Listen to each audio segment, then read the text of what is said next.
Hey, Hound Dogs, I'm David Hankins. I'm Paul Hankins. I'm Trevor Hankins. And you're on the air with Power Squared. Tonight we're going to talk about something that's going on now. It's going to go on the rest of the weekend, which you guys will be attending, called TFCon. Yes. It's currently in Pasadena, California. So by the time this airs on YouTube, it will have passed. You were going to say something? It's in Burbank. Burbank. I say Pasadena. Burbank, sorry. There was BotCon in Pasadena. Right, so.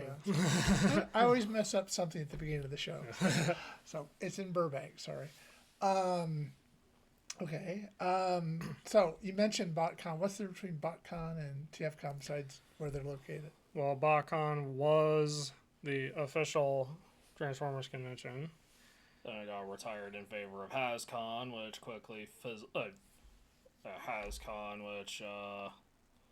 quickly fizzled out. Okay.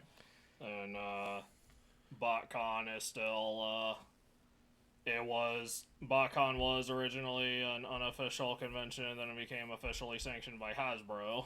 Okay. And it is currently still running in an unofficial capacity, but people aren't fans of who's in charge of it. Okay. Anyway, TFCon is an unofficial Transformers convention. Oh, really? Yes. They have managed to get, the official people from Transformers to show up? Yeah. So, I mean, is it there's one in Burbank, or are there TFCons all over the place? Well, there's also a TFCon in Chicago. Mm-hmm. Yes. I forget if it's anywhere else. Yeah, that might be. I'm just not thinking of it right now. That's fine. This wasn't supposed to be a quiz. I was just curious. Is it running at the same time? No. Okay. No. So it's sort of like, okay. Uh, Is it a little more of a traveling show Yeah. than, like, say, San Diego Comic-Con? Yeah. It doesn't have anywhere else. Okay. All right. So how long have you... obviously, you're going because you're fans of Transformers. Yes. We've done lots of videos on Transformers. We had a whole month of it. Yes, we did, which was kind of fun. Celebrating the 40th. 40th anniversary, yes. You go back every year. What's it like going? It's a very small convention. Okay.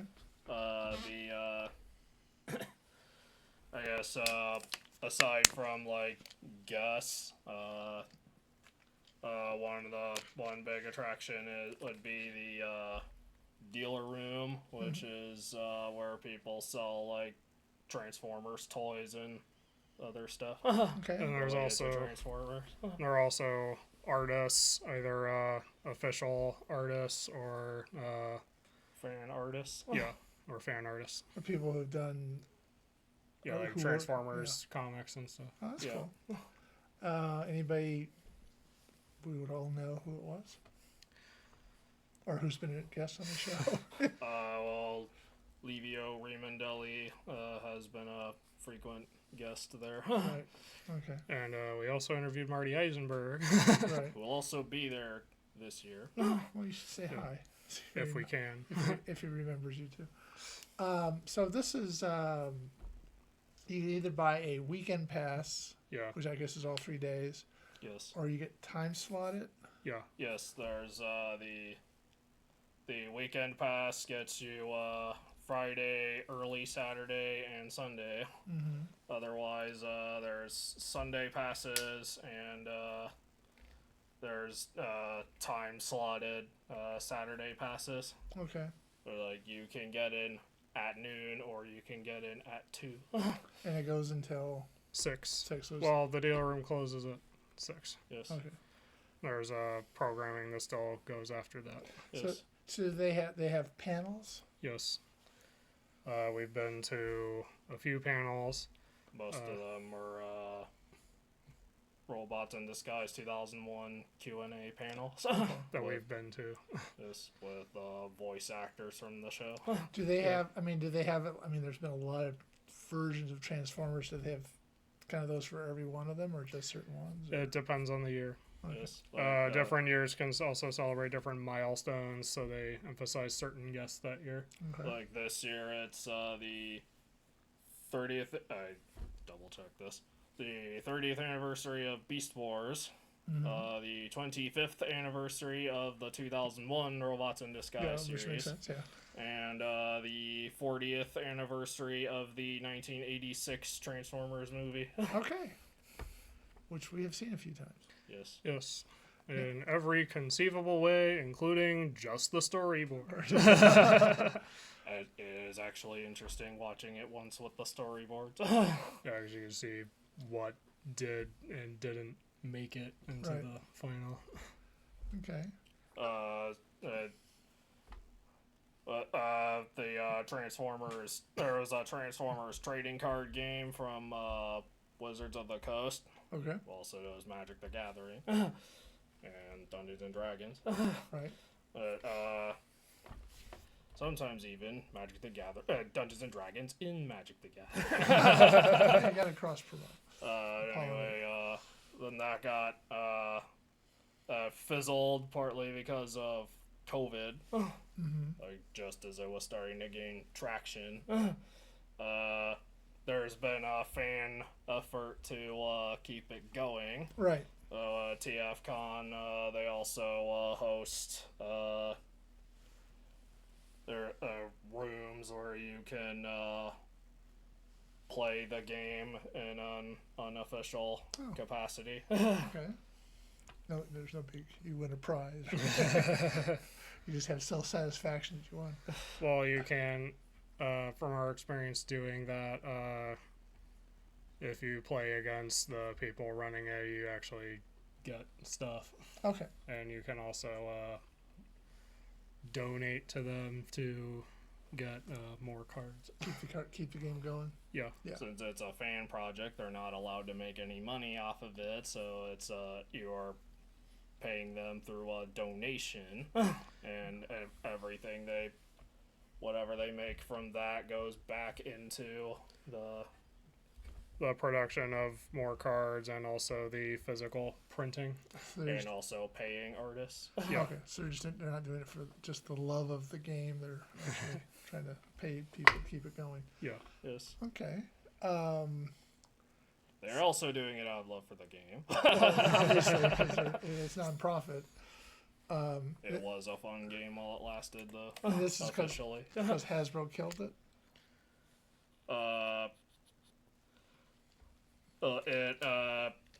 As it was building traction, COVID hit, so Yeah. they weren't able to do any like big events for it. So And when it was discontinued, it was like 5 sets in. Oh, okay. So Yeah. they invested a lot in it. no, but they did have plans. And they have For what obviously they they have would've done. rules and all that already Yeah. Yes. figured out. Is it sort of like Magic the Gathering as far as, or Yu-Gi-Oh? It plays differently. Yes. In the Transformers card game, you have a team of bots, and they can't collectively. They each have a point value, Mm-hmm. and collectively they can't exceed like 25 stars. Mm-hmm. And your goal is to use actions, and you attack each other's bots, and you use actions and upgrade advantage in the fights. Okay. So this will be available at. Yeah. And I know you're Yes. planning on buying some decks. So. Yeah. Right. Yeah. Yeah. Okay. So. I assume they're in the dealer's room, or they have their own little space. They have their own space. space. Yeah. So in the dealer's room, is it people selling their collections, or is it people? It's some of that, yeah. There are one of the main sponsors of TFCon is the Chosen Prime, which is an online vendor, Okay. and so they have a presence in the dealer room. I mean, is it kind of like an eBay for Transformers stuff, or is it? No. No. okay, It's so- actual storefront. Okay, so it's new or old or Mixture. mixture. Yeah. Okay. But you'll also see third-party Transformers. Okay. Well, there's third-party Transformers where it's like third-party collaborating, officially licensed. yeah, officially licensed, and then there's third-party, which is like unofficial toys. Didn't we one time, a long time ago, get something that was supposed to be Transformers and it was some little cheap knockoff thing? Yeah. Yeah. So I assume that that's still going on. But you wouldn't get that at the storefront, right? They would cut that out, or they sell whatever. Well, they this is unofficial, so they kind of sell whatever. buy. Okay. My understanding is that Hasbro is generally a little lenient on allowing that to happen, but as I think I read is like they're more lenient on it especially if it's characters they would be less likely to make a toy out of. Right. Okay. But there was one time they actually cracked down on it, which was when they were doing that Unicron HasLab. Yeah. Someone was promoting their own version of Unicron, and Hasbro went down on them because based on the timing, it seemed like they were trying to take sales away from Hasbro. Oh yeah. Okay. So if it's my understanding that Hasbro just sort of gets designs from Japan and they manufacture over in Japan too. They collaborate with Takara Tomy. Okay. And so I got the impression Hasbro Transformers started here through comic books. Is that wrong? Or was it a game? It was toys. It started as toys, and the Marvel comic and Sunbow cartoon were promoting the toys. Okay. Because I thought one of the guys came up with all the Yeah, Bob Budiansky had to come up with all of the names right. And lore. and lore. So were they always in working with this Japanese company, or is the Japanese Yes. company sort of okay? So we have sort of the toys to start the whole thing. Yeah. You want Yes. to have some sort of lore around it. Yeah. Yes. Okay. Well, because you can't make media promoting it without lore. Right. Yeah, you gotta have something.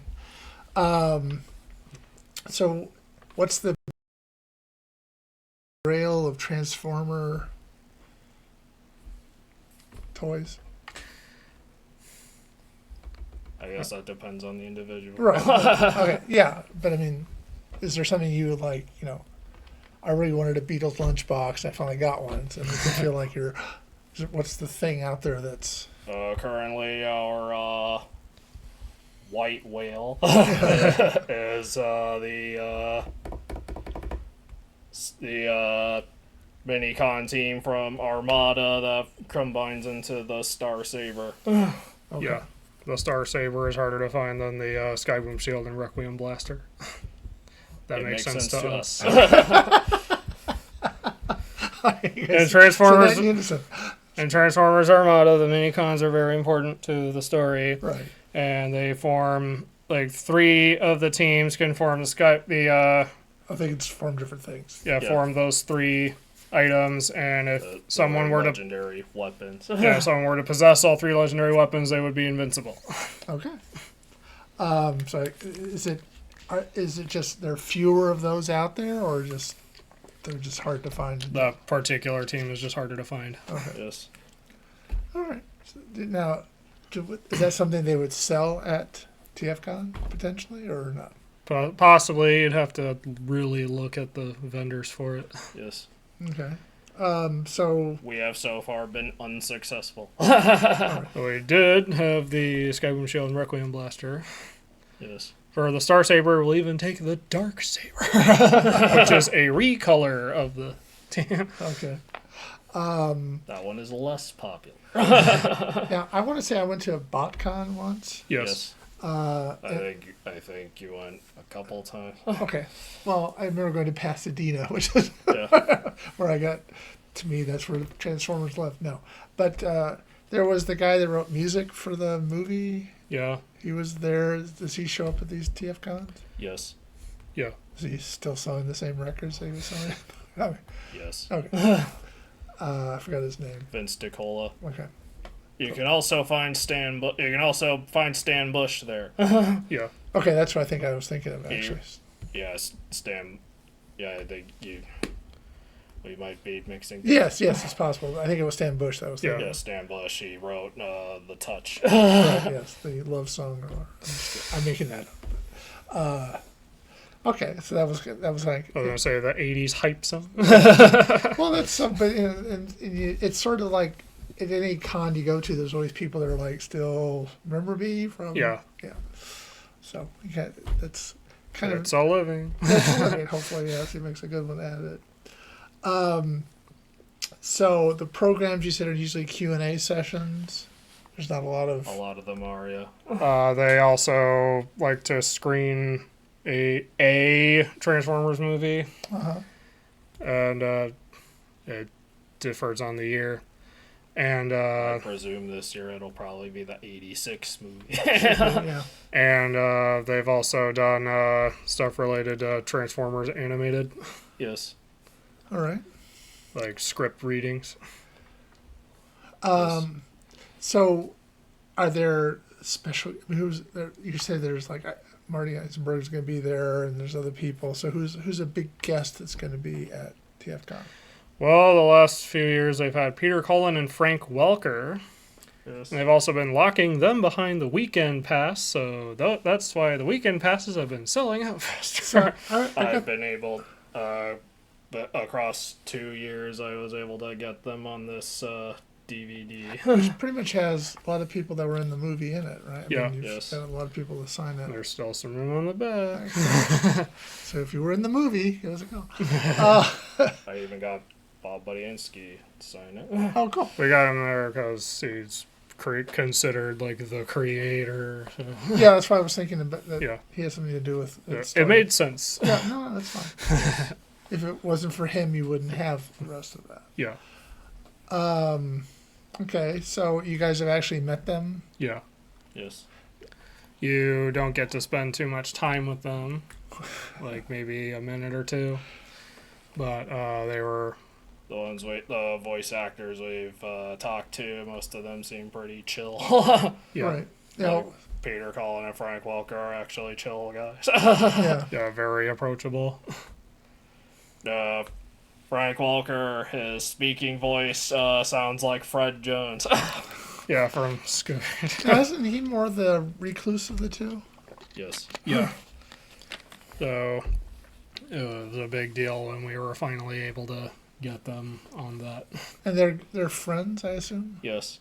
Yeah. They at least have a common background. But I mean, they have at least this. They're noted for the same thing. Yeah. Yeah. Yeah, that's pretty cool. Yeah, I think they're friends. Walker also- still works today, right? He's still doing stuff, isn't he? Yes. Yes. We also managed to get into the first year that Peter Cullen was at TFCon. We managed to get into a Q&A panel with him. Okay. We have not been able to get into a Q&A with Frank Welker because we're peasants now. But We have a time slot, and he's not going to be part of that. yeah, like I think even when we had the weekend pass, like if you had the premium pass, then you could get into the. Yeah, it's one of those cons where Again, we're like plebs. do they have is the weekend pass the VIP thing, or do they have something on top of that, There's something on top of it. There's the premium pass. which is Yeah. they come and pick up your house? I forgot what the difference was. I'm sure something really. Yeah. The premium weekend pass usually sells out the Excuse me. fastest. Well, I guess it makes sense. And with Peter Cullen and Frank Welker, you can also pay separately to get a photo with them. Wow. Yes.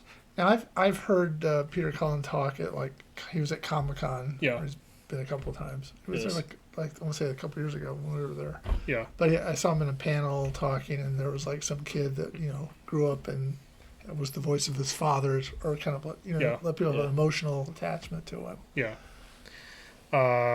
I noticed when Peter Cullen talks about his brother, he says the story kind of the same way every time. Well, I guess it makes sense, Oh, 'cause just- not everyone has heard the story. Right. Stan Sakai talks about Usagi Yojimbo. He gives the backstory the same way.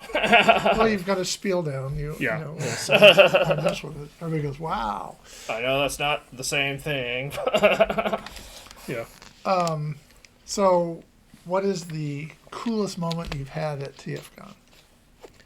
Well, there was meeting Peter Cullen and Frank Welker. Right. But there was also meeting Neil Kaplan and Daniel Reardon, who were respectively Optimus Prime and Megatron in the 2001 show. So, I think we met Neil Kaplan. at WonderCon or something. right.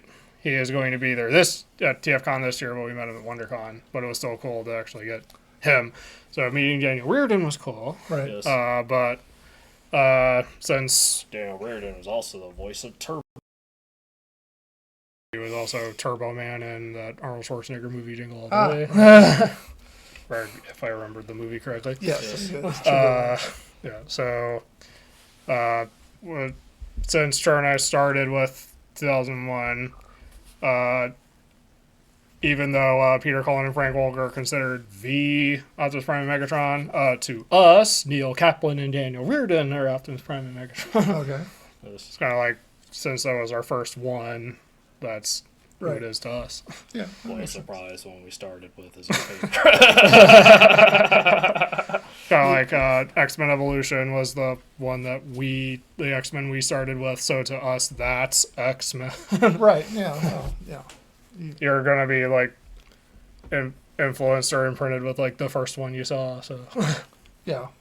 Like, for some people, the Unicron trilogy is Transformers, or the live-action movies are Transformers. Right. It depends on where you started. Do they ever talk about the live-action movies at TFCon? They have screened the live-action movies. I forget if they've celebrated the live-action movies. Just curious. They may have, and I just don't remember. Yeah. Okay. They're this year they, with when the year Transformers 1 came out, they did have some voice actors there, Right. and this year a couple are going to be there again. Right. Sounds good. We have made sure to get for autographs. It's interesting trying to get autographs now because autograph prices for established people have gotten nuts. Yeah. Yes. Like, it used to be like $20 or $30. Now it's like at least $40, which is, At some point, it feels like highway robbery. yeah. We Yeah. try to get autographs on like the 86 movie or the 2001 series in particular. Yeah. Because the 86 movie, we ended up having the goal of getting as many as possible on Right. there. Or We've also managed to get a handful on for Transformers animated. including Derek Wyatt when he was still alive. Rip Derek White. But the 2001 series, that one year that a bunch of them were there, we were like, okay, we gotta do that. We went to a screening of that at the Arrow and went to some of the guys there. The 86 movie. Yeah. Yes. That's kind of where it started. Okay. That's also how I got first set of Okay. autographs on this. Right. Yeah, that's what I meant. Right. So that whole thing started. And the ultimate goal was Peter Cullen and Frank Welker. So Yeah. we got them. And then I think we're now just like picking up stragglers if we can. So is there somebody you're... Wow, if you could get this... I know you've got the big guys' autographs, but is Yeah. there somebody you'd like, that'd be really cool to get so-and-so? Susan Blue is going to be there this year, but the timing is not going to work out for me to get her. Okay. It'll be really her. Arthur Burgart was there last year, but he's the voice of Devastator. Yes. But he was like $80. Wow. And I think at the time there was kind of willingness to do that, but at the same time, the line, size of his line was intimidating. yeah, like went all the way across, Right. so that was very intimidating. They don't have anything like, at Comic-Con, they have to sign the program for free, or they... No. Okay. No. No, I don't know if they even have a physical program anymore, but... no, they do. If you go to TFCon, they do give. I whacked the microphone. Take that. If you go in, they do give you a free bag for all the merch you're gonna buy. That's something. They know. They saw you coming. Yeah. All right, so you're going to go this weekend on Saturday, have a good Yeah. time? Yeah. Yeah. All right. So you try to do as much as we can. The thing about TFCon also is it's because it's small. It's easier for us to feel like by mid-afternoon at the latest that like, okay, I'm done. It's kind of, if you will, it's kind of like going to Universal Studios versus Disneyland. Yeah. But they have the Transformers ride at Universal. I mean, like in terms of I how know. much there is to do. I know. Yeah. Yeah. So, TFCon, you've got to really love Transformers to be there all day. And there are definitely, it's interesting being in a place where everyone is like really into the same thing, even if it's different versions of Right. it. Sometimes it's just nice to be around other fans of the thing you like. Yeah, it's kind of cool. I'm also, every time I'm reminded, is this, I only say this because I'm not like around them a lot, but like I'm reminded how many female Transformers fans exist. Yeah. We always say that because with some things like Transformers, you don't normally think of that. It's like comic books, you don't think of girls going to comic book stores. Yeah. It was like when Even though they do. I'm not... Yes, plenty do. Yeah. It's just for the longest time they weren't associated with that. Right. it's kind of like at our like our LGS. Uh-huh. I'm not telling you which one, but at our LGS, when we play Yu-Gi-Oh with people, it's like basically just guys there. Uh-huh. So because of that, I am sometimes reminded that female Yu-Gi-Oh players exist. Yeah, I've been reminded of that when like judging at regionals, like there are female judges and players. There's nothing wrong with that. No, it's just your Yeah. surprise. It's not the expectation. Yeah, Yeah. And sometimes it's society makes you think that's odd. yeah, By like sitcoms and, oh, girls are good. yeah, Yeah, so. Big Bang Theory. yeah. All right. So, looking forward to it. Yeah, Gonna have a good time. yeah, This is Burbank. yeah. Okay. They should have a good time. Yeah. All right. So I guess that's it. Right. If you're watching this on YouTube and you like this, leave a like, subscribe if you want to see more, and leave a comment below if you have any thoughts about TFCon yourself. All right. So until next time, I'm David Hankins, I'm Paul Hankins. I'm Trevor Hankins. and you've been on the air with Power Squared.